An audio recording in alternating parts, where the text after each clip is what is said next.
Nós fizemos a leitura de 1 aos Coríntios, capítulo 11, versículo 23 ao 29. E eu iniciei falando a respeito da minha esposa que queria tirar uma foto com os filhos, já que estamos hoje no Dia das Mães. E ela chamou o Rodrigo, o Rafael, os dois, para tirar essa foto, uma foto específica nos braços dos dois.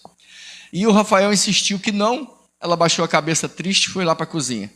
E aí, eu olhei para ele e falei: Rafael, custava você tirar foto com a sua mãe? Não vou tirar não, tiro outro dia. Eu falei: pois é, custava você atender a chatice dela? É bobeira, mas é dela, é a sua mãe. Não tirar não. Eu falei: pois é, vai ter tempo que você vai querer, a sua mãe pede você te enchendo a paciência e ela não vai estar mais presente. Não, isso não vai acontecer não. Eu falei: um dia tua mãe vai morrer, rapaz. Assim como eu, como ela, nós vamos embora. Aí você vai querer esse dia e não vai ter. Então você tem que aproveitar cada minuto com a sua mãe. Aproveita o máximo que você pode. E aí eu levantei, fui lá na cozinha e falei com ela. Falei: tu vai tirar foto com ela. Aí ele concordou. Fui lá na cozinha, ela estava chorando. Aí, vamos tirar foto. Não, agora não vou mais não. Estou chorando, não sei o quê. Falei: mas pelo amor de Deus, eu estava estudando, tive que parar para intermediar a briga de vocês, e agora você não vai. Você vai tirar foto sim. E aí fiz ela aí, enxugando as lágrimas, e ela tirou a foto. Está entendendo, irmãos?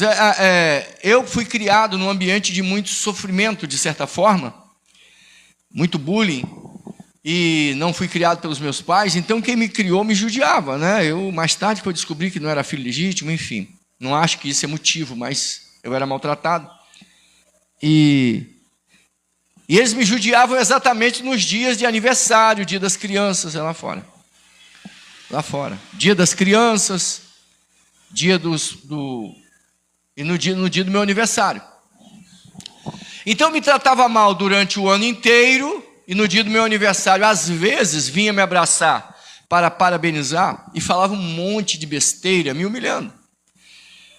E eu então, na época eu tinha trauma, depois fui curado desse trauma, mas eu aprendi uma lição. Quer honrar alguém, faz isso todos os dias. Se você fizer isso, existe um dia de comemoração, mas é só hoje. Hoje você vai lá, dá aqueles bonequinhos que ficam assim balançando para sua mãe, né? Aqueles bonequinhos fazendo palhaçada. Ou então ignora. Não manda nenhum alô, não liga, não fala nada. Aí quando a mãe morre, vai abrir o bocão chorando, conversando com alguém sem vida. E tudo que deveria ter falado em vida não falou e vai deixar falar para um cadáver. Não resolve, isso é hipocrisia, vai perder seu tempo. Então, eu não estou pregando sobre mães, vou pregar sobre um tema da Santa Ceia, porque quando eu estava vindo para o culto, eu assisti um clipe, um short, né? Um pequeno vídeo, de um pastor muito famoso, não vou falar o nome dele, dizem que ele já se retratou, mas eu acabei vendo o vídeo na rede social, dele falando algumas heresias sobre a ceia do Senhor. E ele já fez, não é a primeira vez que ele fala alguma coisa pesada, dessa vez foi sobre a ceia. Por que eu quero falar essa noite? Porque eu ouvi um pastor amigo meu repetir a mesma fala dele. Eu falei: peraí, olha, como que alguém está repetindo? Não é para repetir, porque o que ele falou é heresia, amado. E ele é considerado um doutor em divindade, que eu não sei, diz que é um título, e é um bacharel em teologia. Mas o homem falou, todos dois, ele e o outro que replicou a fala dele, todos dois são pessoas considerados doutores na palavra. Isso não quer dizer que eles estão isentos de cometer gafes. Se fosse uma fala solta, mas ele falou praticamente uma doutrina, não é? Ele ridicularizou quem ensina que a ceia do Senhor é santa. Praticamente ele ridicularizou, ele quebrou um princípio chamando a gente de hipócritas. Então ele está pedindo para a gente dar uma resposta. Eu não tenho alcance porque ele é um deputado, né? E é pastor, mas eu vou falar aqui na nossa comunidade e também na na nossa live. Quero rebater a fala herética desse pastor, porque é um veneno no nosso meio. Está uma epidemia, irmãos, de pessoas viverem de aparência. Ou viverem como artistas. Aqui no palco é crente, mas lá na rua você conhece ele como, sabe, o perigoso das mulheres, o perigote das mulheres como o Zé Bonitinho. Ou a piriguete das mulheres.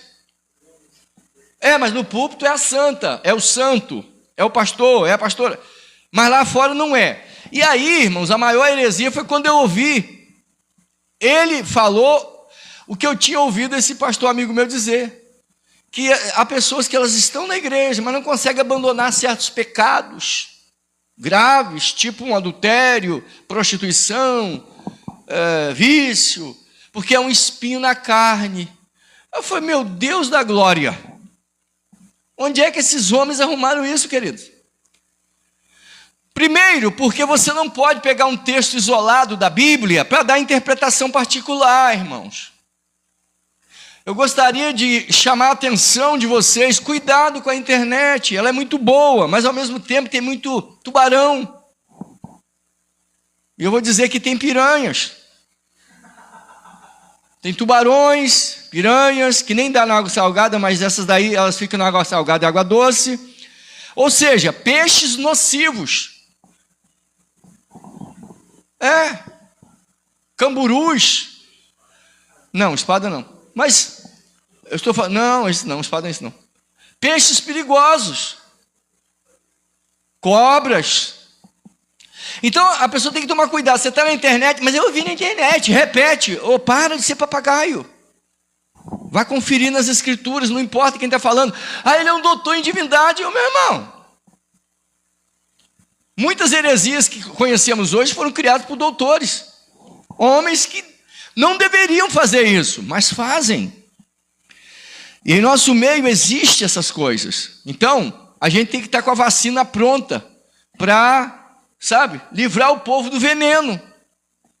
Não é porque nós somos os melhores. A gente está lutando para ser melhor do que nós somos. E aí o camarada diz que um tipo de pecado que você não consegue abandonar é espinho na carne, perdeu o juízo. Olha só, irmãos, e o camarada é bacharel. Ele aprendeu no curso básico de teologia, no básico, eu também sou seminarista. No curso básico de teologia, se ensina que você não pode criar uma doutrina baseada em um versículo. Você precisa de 3 referências bíblicas em livros diferentes, pelo menos. Agora, o cara pega um espinho na carne, que é uma expressão que nem tem a ver com pecado. Ninguém sabe o que era o espinho na carne de Paulo, segundo os Coríntios capítulo 12. Eu, particularmente, tenho a minha teoria, porque Paulo disse que quando ele queria se exaltar pela grandeza das revelações que ele recebera do Evangelho, Satanás enviava um mensageiro para esbofeteá-lo. Subentende-se que quando Paulo queria se exaltar, esse demônio fazia-o lembrar de que fora ele que incentivou a morte do primeiro mártir da igreja, que foi Estevão. E apesar dele ter se convertido e arrependido, mas Satanás trazia isso à memória. Era horrível Paulo suportar isso. Eu imagino, mas a Bíblia não diz. Então não posso afirmar com todas as letras. E ele foi perseguidor dos cristãos. Açoitava, prendia, né? E no caminho de Damasco ele teve um encontro com Deus e se arrependeu. E aí, alguém disse que ele deixou de ser Saulo para ser Paulo. É um negócio sem sentido, né? Também. Por quê? Porque a palavra Saulo, Shaul, ou Saul, Paulo, Pablo, Paul, é a mesma coisa, irmãos. Aí eu não sei porque as pessoas dizem que ele deixou de ser Saulo. Não quer dizer nada, ele se converteu, é isso. Mas esse espinho na carne, ninguém sabe o que era. Agora, eu encontro alguém para fortalecer uma heresia, ele pega essa passagem isolada para dar vazão à sua besteira. E chamando nós pastores que ensinamos que na Santa Ceia alguém precisa estar em plena comunhão com Deus, ele nos chama de hipócritas. Porque ele quer dizer que alguém, para participar da ceia, pode estar em pecado, porque afinal de contas ele diz: eu sou pecador. Ai, uma coisa, irmãos, é pecador redimido. Uma outra coisa é um pecador assumido. O camarada está pecando e diz: peco mesmo, entendeu? E eu conheço alguns que estão caídos e dizem que vão morar na glória, mas deve ser no Morro da Glória aqui, ou em Juiz de Fora, que também tem o Morro da Glória. No Rio também tem. Quer dizer, morar no céu em pecado, sem santificação, ninguém verá o Senhor, querido. Como é que eu tenho que escutar uma heresia dessa? Para quem Paulo está pregando? Para os coríntios. Paulo não está pregando para uma plateia de pessoas sem Deus. Agora, a segunda pergunta é: o que é ser cristão, irmãos? É alguém que recebe um rótulo, um carimbo, vai lá na igreja, chega aqui na igreja, recebe de Deus um cartãozinho da graça, né? Tomar cuidado, porque o pessoal do CACP tem a mania lá, o João Flávio tem a mania de pegar, fala minha solta e falar besteira, né? Então eu tenho que tomar cuidado, avisar para ele: olha, eu estou ironizando, tá? Se você sabe que é ironia, então eu estou ironizando. Precisa não dizer que eu que estou ensinando isso, porque só falta ele fazer isso como ele fez da outra vez. Então, irmãos, e eu tenho vídeo gravado e eu tenho provas.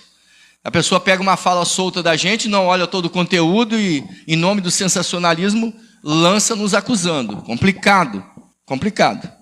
Então,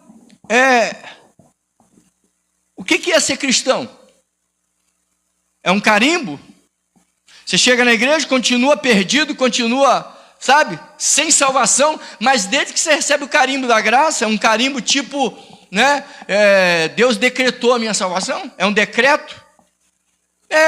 Eu posso cometer todo delito, mas ele decidiu que vai me levar para o céu, é isso? Porque, está entendendo a baboseira, o erro? Porque é a ideia que se passa. Ora, se eu, ao me tornar cristão, continuo depravado, continuo pecando à vontade, eu pergunto: onde fica a doutrina da santificação, renúncia do pecado, pedido de perdão, comunhão com Deus? Onde entra essa história? Irmãos, estamos tendo a invasão de espíritos de heresia na boca de mestres, invadindo a igreja, matando os crentes, transformando num mero órgão social.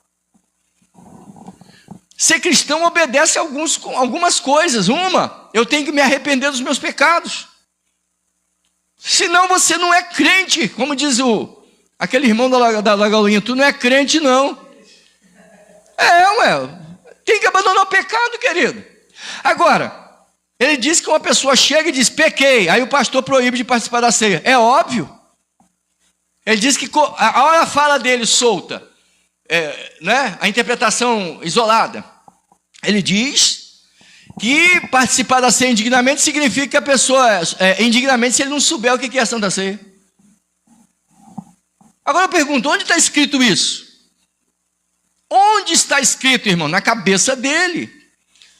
Irmão, isso está escrito na cabeça dele, mas na Bíblia não está escrito. Está entendendo? Não está escrito nas Escrituras, isso é uma interpretação particular. E a Bíblia nos proíbe de darmos uma interpretação particular para um texto bíblico. Apesar daqueles que gostam de viver no pecado, eles dizerem: cada um fala uma coisa, e o padre fala uma coisa, o ancião da Testemunha de Jeová fala outra, o pastor fala outra, criando uma cortina de fumaça para justificar o pecado. Essa é a ideia. Mas biblicamente não há confusão. Um cristão é alguém que decide abandonar o pecado e seguir os ensinamentos de Cristo e viver em comunhão com Deus. E o que é viver em comunhão com Deus? Não viver na prática do pecado.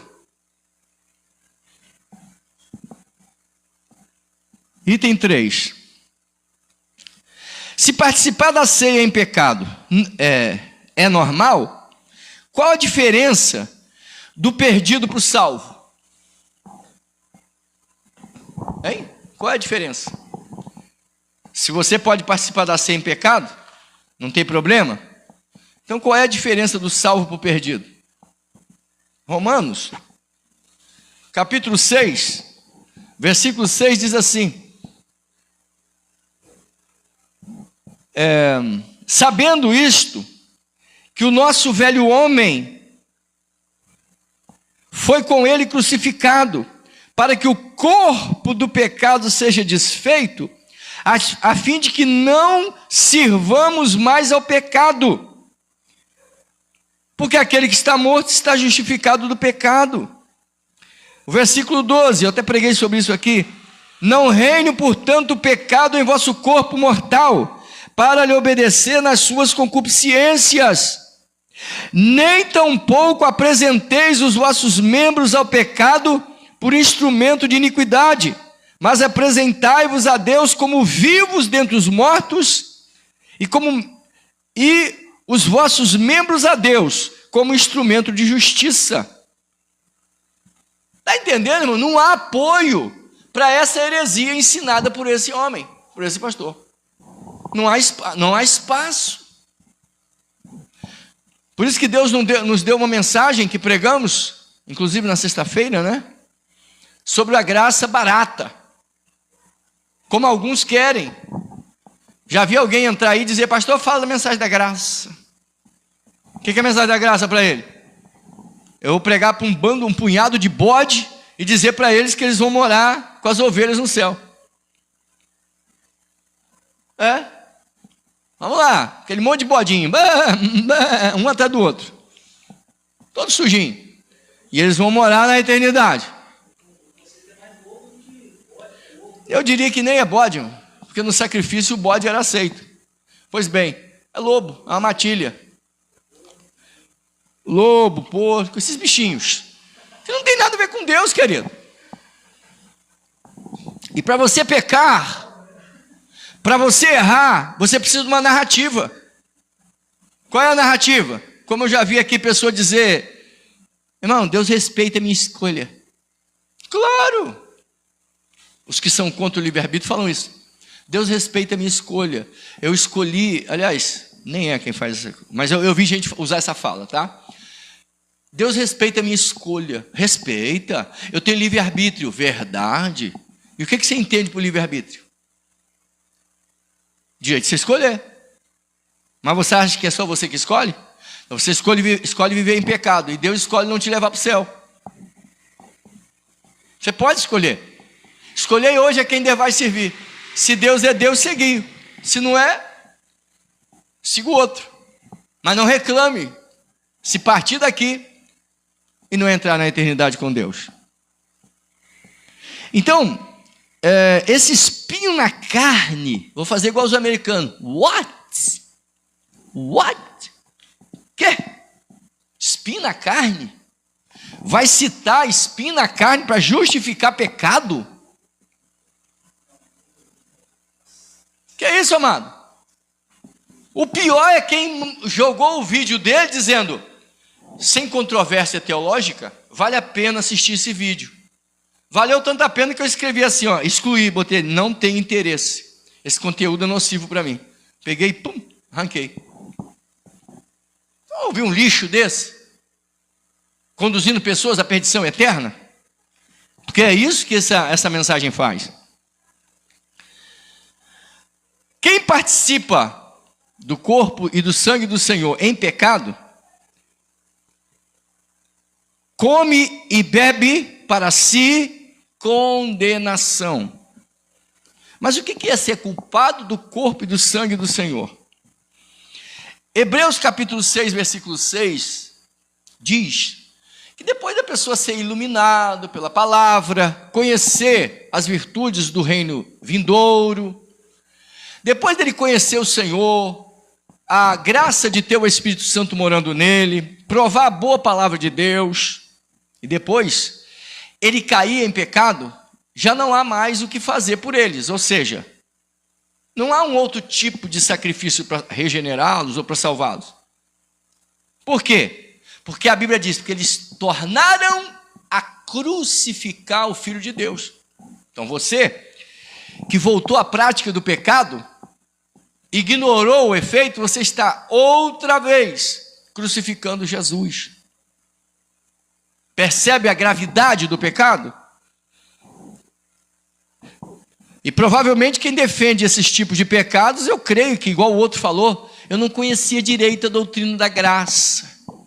Por isso ele estava pregando e adulterando a vontade. É um famoso aí, um homem com ministério lindo, cantor e pregador. Ele diz, não sei se é mas a gente soube que agora parece que ele voltou a trair a esposa e aí ela parece que largou dele. Porque ele institucionalizou a prática do pecado. Se você peca e não se arrepende, você vai praticar de novo. Você é escravo. E outra, amado, alguém peca, pecou, cometeu 10 adultérios, chega o pastor e fala, cometi 1. Não, porque é muito nojento, mas bem que você gostou de lamber a nojeira. Por que é nojento? Se tu bem gostou. Por que vem confessar só 1? Porque os 9 você vai ficar se deliciando. Sabe Deus as noites que você não recupera na tua mente tudo que você fez de sórdido e fica repetindo no teu coração. Como é que fica liberto? Porque gosta do pecado. Heresias na ceia é o tema.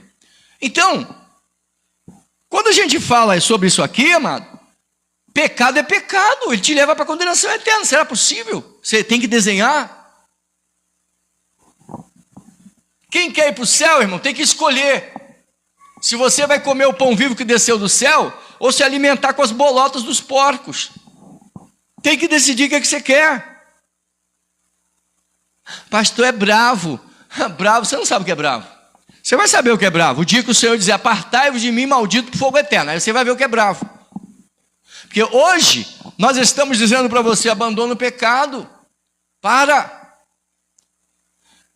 Preciso repetir 1 trilhão de vezes a referência de Provérbios 28:13. Quem confessa e deixa é que alcança a misericórdia. Mas o que encobre transgressão nunca prospera. A gente teve casos de pessoa que pecou. Deixa eu contar aqui. 3 vezes com o patrão, 1 com o motorista, mais, sei lá, peraí, o que mais? 8, aí foi um ano inteiro, nossa, aí é muito. No shopping, aí confessou 3, só confessou 3. Ah, é muito nojento, mas bem que gostou. Ah, é fora de outra cidade aí. Mas confessou 3, e o resto? Não vai confessar não? Resultado, voltou com todo o gás. Por quê? Porque nunca se arrependeu do pecado, querido. Eu nunca consegui tirar isso do coração. Ué, mas você não quis tirar. Ah não, é espinho na carne. Isso não é espinho na carne não, amado. Tem nada a ver com espinho na carne.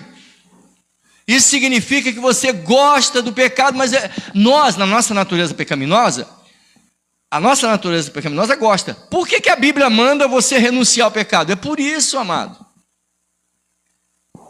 Por isso que a Bíblia manda a gente renunciar, confessar. Confessai as vossas culpas uns aos outros para que sareis. Está entendendo, irmãos? Ninguém é perfeito, não. A gente tem dificuldades para caminhar. Agora, quer dizer então que você pode pecar à vontade, que isso é um espinho na carne e você vai para o céu. Então os outros que estão pecando também vão. Então o mundo inteiro vai.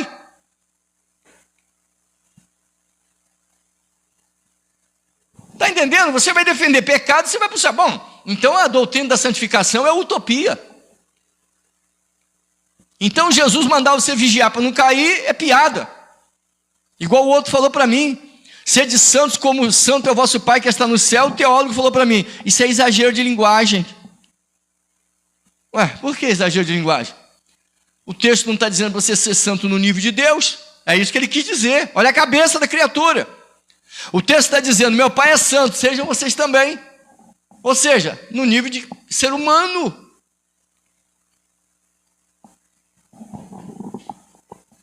Ah, eu não consigo. Essa frase não existe, querido. Está escrito, tudo é possível ao que crê. Ou posso todas as coisas naquele que me fortalece. Para que está escrito isso na Bíblia? Para você continuar em pecado? Será que você não percebe que Satanás está com narrativa para te destruir?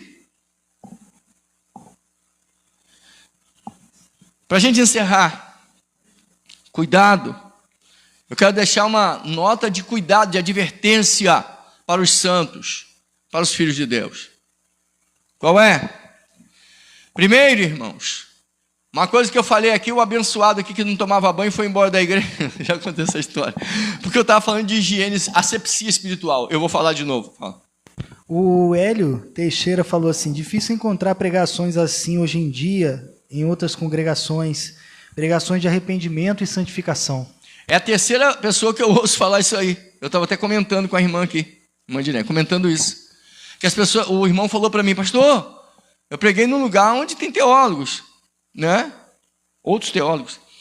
E vários. E ele disse o seguinte, esse irmão na saída disse: pastor, há muitos anos que eu não ouço uma mensagem dessa. Eu falei: como assim? Que eu preguei uma mensagem simples. Como? Ele? Com graça.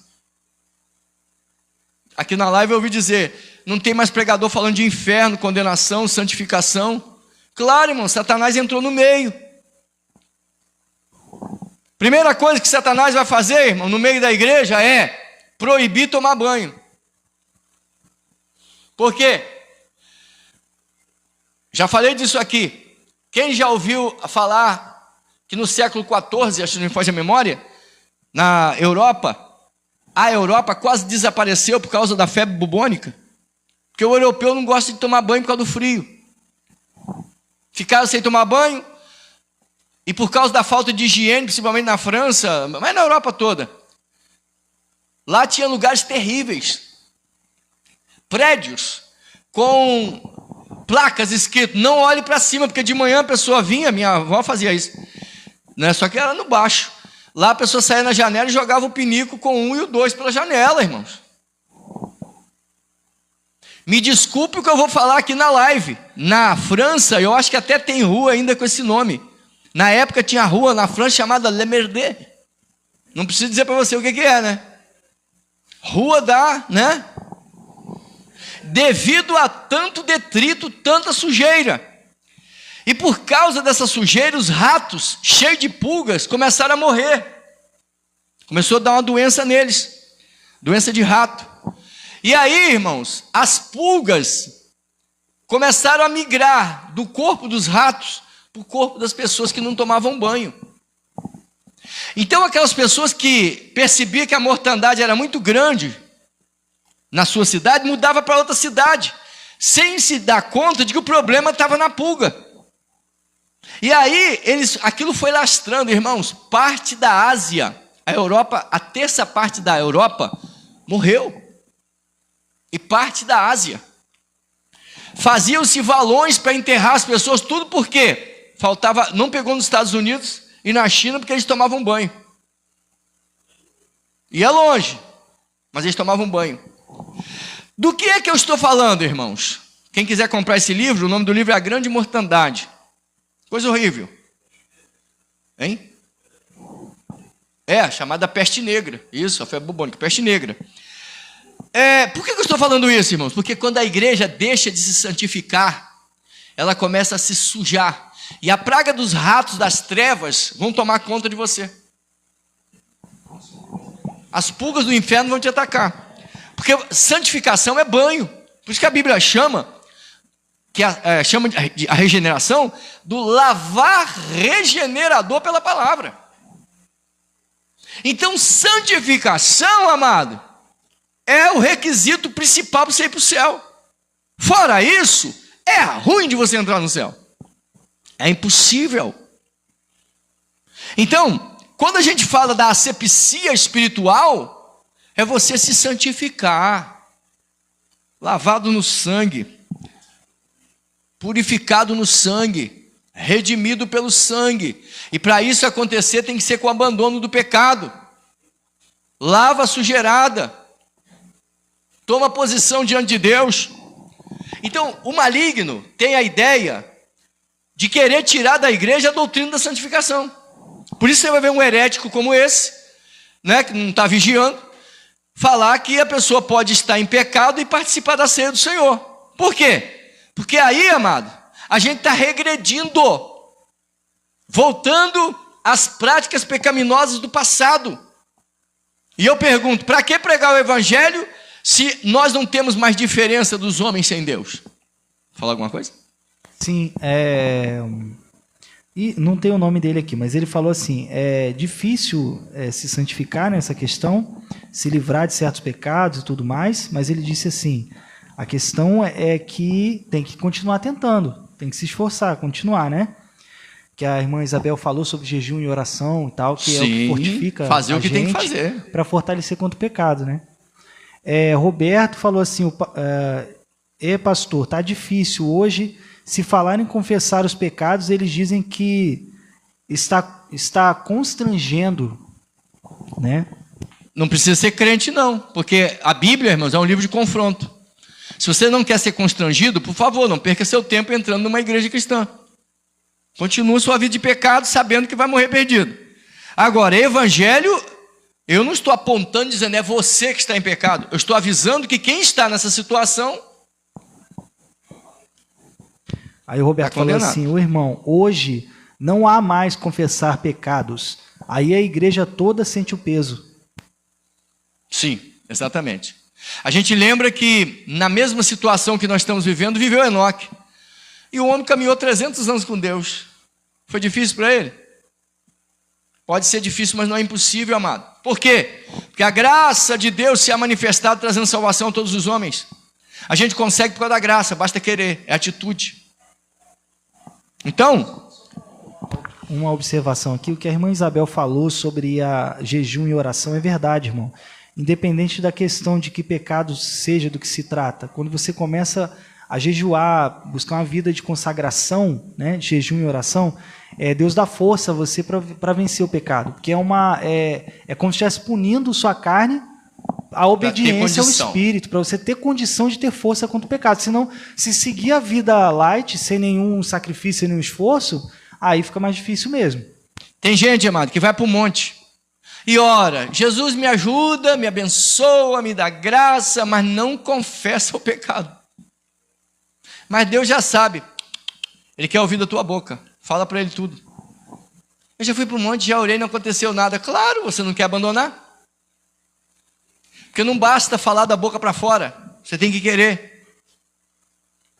Tem que querer, entendeu? É abandonar mesmo.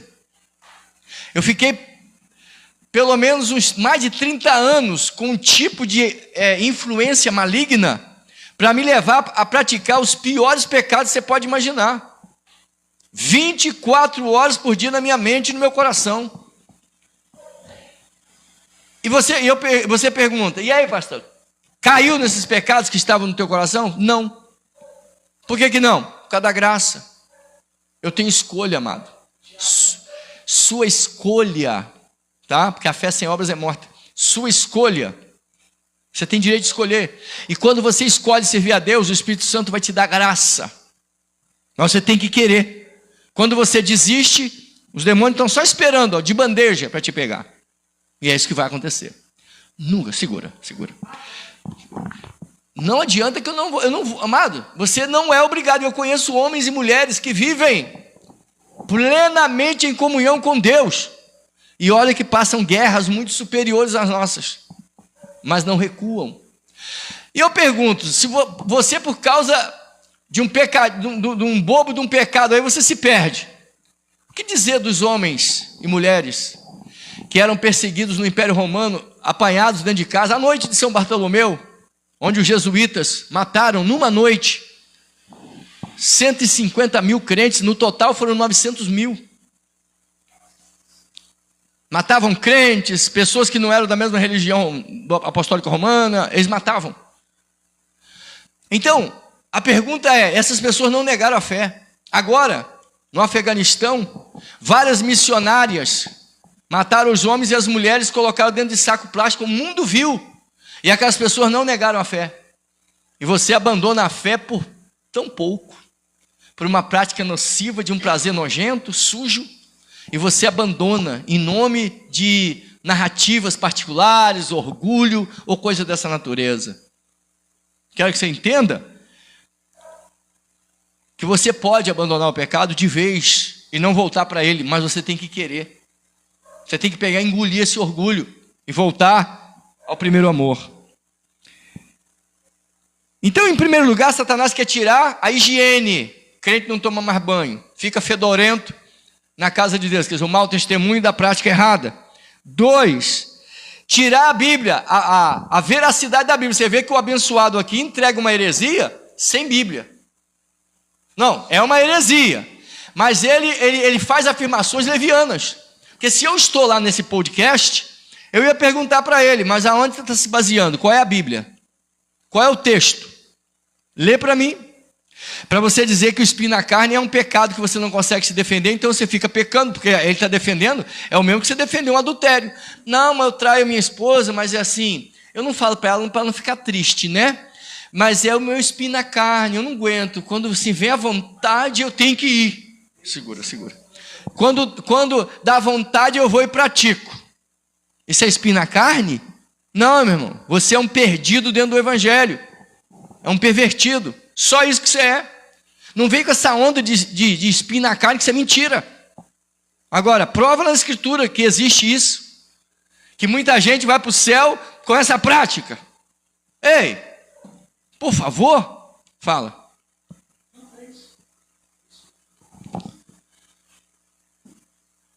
Não. A Bíblia manda não remover os marcos que nossos pais puseram de uma vida de retidão, de santidade. E ultimamente a coisa ficou puramente social. Eu disse aqui que o camarada olhou para mim pregando e disse: você prega como se fosse verdade. E é um pastor.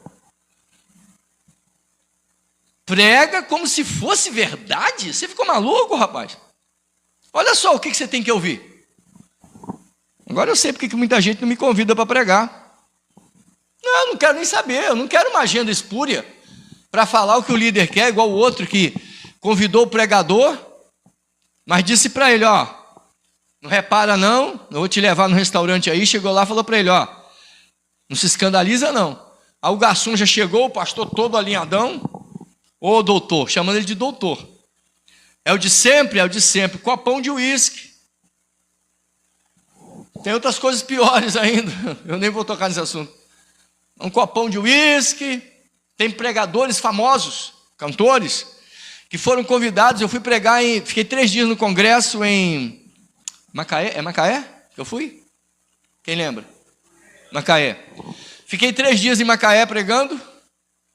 E o pastor, quando veio conversar comigo no final do congresso, ele estava dizendo com tristeza que convidou um pregador aí famoso.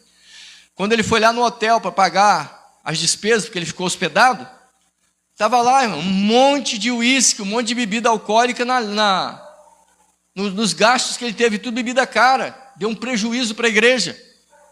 Quer ser beberrão? Sai fora. Isso não tem nada a ver com o evangelho. Você é um profissional de púlpito. Perdeu a vergonha, perdeu o pudor.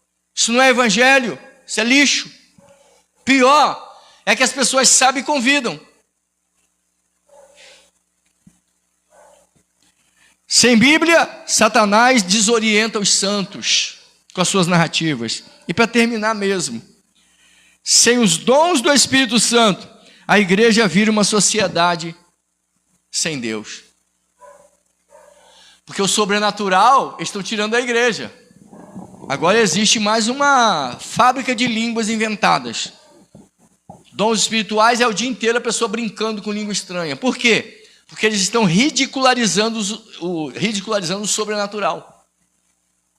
Tem um pastor, essa semana, no meio de outros pastores, é amigo da gente. Amigo. E ele falou, você tinha que entregar umas revelações. Ironizando, brincando, zoando, falando besteira. Eu falei, e eu entreguei. Você que não prestou atenção, o quê? Eu entreguei que tem pastores igual você, que vivem falando besteira, falando mal dos outros pastores, falando mal dos irmãos. E aí o pastor dele baixou a cabeça assim com ar de riso, como dizer, levou.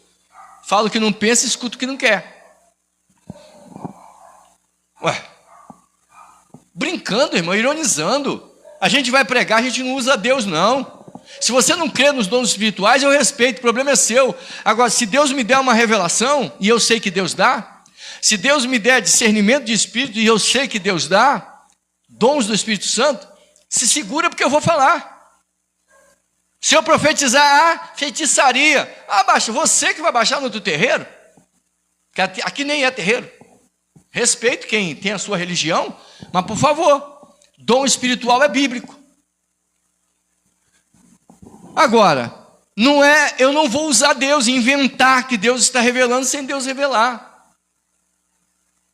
Eu já falei aqui que há casos em que nós enfrentamos uma batalha, uma guerra espiritual, e a pessoa que fazia lá os trabalhos infernais contra nós, tudo que a pessoa fazia, Deus me fazia saber detalhes. A coisa é tão séria que quem estava perto não via. Eu tinha que mandar telefonava e dizia, fulano fez isso, mais aquilo outro. A pessoa ia lá conferir, era verdade. Sabe o que é isso? Chama-se dom da palavra do conhecimento. É um dos 9 dons que estão na Escritura Sagrada. Discernimento de espírito, camarada mal intencionado fazendo planos para prejudicar o pastor da igreja. Deus fez a gente saber. E o que aconteceu com ele? A máscara caiu. Aqui tivemos um caso de uma pessoa que estava amontoando o pecado há pelo menos uns 8 anos. Deu a bobeira, eu peguei o celular na mão e orei em línguas. A pessoa ficou revoltada. Está querendo descobrir o que no meu celular? Tudo. Porque eu orei em línguas. Eu não precisava da senha. Eu só precisava orar em línguas. Eu não sei o que eu orei, mas o efeito foi certo. Porque depois, ou antes disso, eu mandei 3 mensagens em línguas. Porque Deus manda. Falei, se abrir, dança. A pessoa abriu. Não precisava ler, não precisava escutar, não. É só abrir. Pronto. Se a pessoa não sabia por que nós descobrimos tudo, foi porque nós pegamos o celular e oramos em línguas estranhas. Eu precisava disso. Deu bobeira, eu mão no celular. Eu orei em línguas. Eu não precisava procurar nada, porque isso não é papel meu, é dele. Já que você não se arrepende, Deus pega a tua máscara e tira na frente de todo mundo. Pra você aprender a respeitá-lo, honrá-lo. Agora, o Deus que faz descer a sepultura, faz subir dela. Mas tem que se arrepender. E eu mandei 3 mensagens, a pessoa foi, ficou azul, abriu. Falei, perdeu. Não deu outro. Terceira etapa, todas as redes, pum, foram abertas. Todas. Sem a gente procurar, porque a gente nem sabia. Sabe o que é isso? Deus, através dos dons espirituais, aqui não é lugar de engano. Deus só tolerou o pecado, porque quem revela é Ele. Porque em outras ocasiões eu desconfiava, mas não tinha prova. Deus falou, deixa comigo. Eu falei, tá bom. Sabia, mas fiquei quieto. Falei, o que eu posso fazer? Eu não tenho prova. Mas depois a gente teve. Essa experiência nos levou a entender o valor que tem o aparato bélico do batismo com o Espírito Santo. Onde Satanás fica nervosinho para tirar da igreja, para dizer que isso foi no passado, foi no tempo apostólico, porque ele não quer, principalmente, o dom de discernir espíritos. E no dom da palavra do conhecimento, a pessoa pode estar onde estiver. Deus nos faz ver todos os detalhes, quando isso é do interesse dele. Somos poucos, mas nós vivemos com Deus. Quero crer. Imagino que a pessoa está assistindo a live, como de costume. Deveria saber por que nós sabemos de tanta coisa, mas não é nenhum interesse nosso de prejudicar quem quer que seja. Porém, é bom lembrar que com Deus não se brinca. Está escrito, horrenda coisa é cair nas mãos do Deus vivo. Não precisa acreditar, mas em tantos anos não descobriu. Pois é, meu irmão, mas um dia a conta chega. Um dia a conta chega, meu irmão. Chega cedo para uns e mais tarde para outros. Mas chega. Porque Deus é Deus. Então, uma das coisas que Satanás não quer é que os dons espirituais estejam no meio do povo. Vem a mentira de que batismo com o Espírito Santo Como é que é? Não é evidência. O falar em línguas não é evidência. Essas baboseiras. Eu vou lhe dizer uma coisa. Tem alguns doutores que eu respeito que não são batizados com o Espírito Santo, mas eu quero dizer para vocês não têm moral para falar de batismo com o Espírito Santo. Vocês podem falar o que vocês quiserem. Agora, do batismo vocês não têm. Vocês não foram batizados. Vocês não falaram em línguas. Enéas Tognini era um pastor batista que escreveu vários livros contra nós, que somos pentecostais. Até o dia que Jesus batizou ele com o Espírito Santo dentro do gabinete dele. Pronto. Teve que desfazer um monte de sujeira que ele fez. Porque Jesus batizou ele com o Espírito Santo. E aí? Agora nega. E eu conheço gente que é batizado, irmãos, mas vive pregando contra. Aí quando eu encontro pela frente, você acha que eu refresco. Ah, mas ele é um homem famoso. Não quero nem saber. Eu falei, você é um falsificado. Está congregando numa igreja que não é pentecostal e é batizado com o Espírito Santo e fica querendo negar os dons. Toma vergonha. Ele riu. E ele é usado nos dons, irmãos, e quer negar. Você não tem vergonha, não. Ele fica sem vergonha. Tem que rir, senão vai ter que me bater. Falo. Como diz o pessoal na escola, né? Falo mesmo, não estou mentindo. Fala. O Hélio falou assim, que frase maravilhosa. O Deus que faz descer a sepultura faz subir dela. Com certeza. Você está lá em Samuel, né? 1 Samuel. O Deus que faz descer faz subir. Pois bem. Você caiu na sujeira, caiu no pecado? Aprendeu? Aprendeu que não era para ter feito como fez? Então, hora de voltar, não acha? Se arrepender? Tempo de se arrepender, de abandonar o pecado. Por quê? Porque Deus dá chance, irmãos, para que a gente se arrependa. A gente não pode brincar com Deus. Agora, que a gente não cometa esse erro, irmãos, de defender heresia. Se você vê esse vídeo, repudie, tire ele de lá, porque está te enganando. Se a pessoa está bem... Eu não acredito que é boa intenção. Para uma pessoa estar defendendo pecado, é porque a pessoa está em pecado. Não estou afirmando com todas as letras, mas é uma questão psíquica. Quem peca, defende o pecado, afinal está pecando. Ou faz papel de artista, né? Finge até o dia que Deus fala, peraí, você está fazendo em oculto, eu vou mostrar para todo mundo. Como ele fez com Davi. Davi queria pecar e depois sair de fininho, como se todo sujinho, cheio de mosquinha atrás do pecado, de assassinato, de adultério, mas ele queria sair limpinho. Deus falou, não, você fez em oculto. Vou fazer para todo mundo ver. Então que nessa noite, aprenda a respeitar o Espírito Santo. Aprenda a respeitar a Deus. Deus não é um moleque para você achar que pode fazer tudo o que quer de errado e no final ele diz, legal, tudo bem, eu te entendo. Entendeu? De pé, por favor.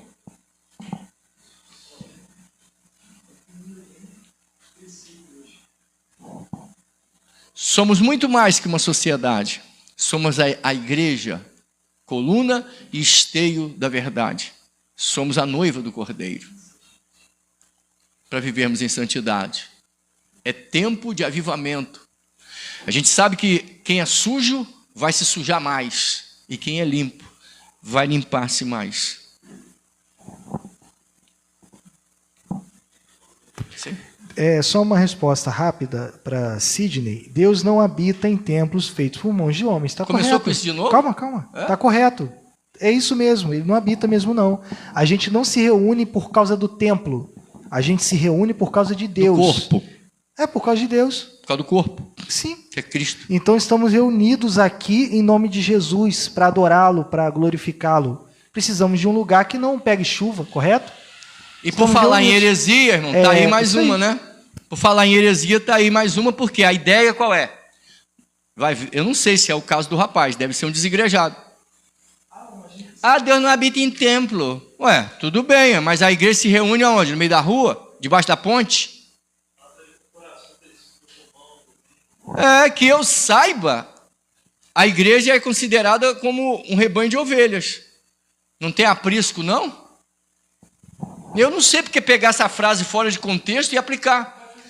Deus não habita em templos feitos por mãos, é um texto isolado, irmãos, de Salomão falando do templo, tá? Na inauguração do templo, dizendo que Deus não habita ali porque nem o céu dos céus pode contê-lo. E realmente ele não habita. Agora, por que tinha templo? Por que tinha o tabernáculo? Tinha tempo, o povo se reunia lá. Por que tinha então, ô bonito? Diz para mim por que tinha. Não é porque Deus habita, é porque Deus visita. É o corpo de Cristo reunido, a igreja do Cordeiro, um local para adorar a Deus. Nosso Deus, falta de cérebro, né? Me desculpe, mas isso é ignorância, querido. Por favor, se você perdeu a oportunidade de ficar quieto. E eu não estou bravo, não. É porque ignorância, sabe?